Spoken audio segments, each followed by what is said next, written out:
À partir du moment où on va mener des investigations dans la vie privée des gens pour savoir s'ils sont de telle ou telle confession, pour moi, c'est la ligne rouge justement qui est franchie. C'est-à-dire que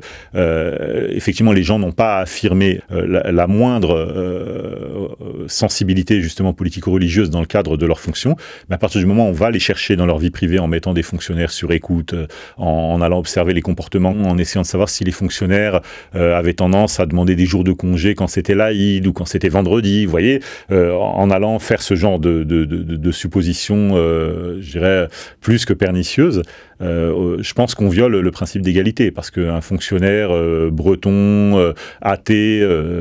qui demande un jour de congé le vendredi, on ne va pas le soupçonner, mais s'il est musulman et qu'il s'appelle Mohamed, ou en tout cas supposé musulman, on va en faire un critère de radicalisation. Et effectivement, là, on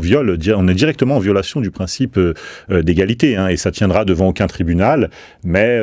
on le fait en se disant que pour laisser penser, pour laisser dire devant l'opinion publique qu'on agit contre le terrorisme, alors qu'en fait, on sait très bien que ce sont des coups d'épée dans l'eau. On a réellement une forme on va dire d'emballement collectif dans une institution qui aurait plutôt besoin justement de discernement et d'accalmie. Voilà.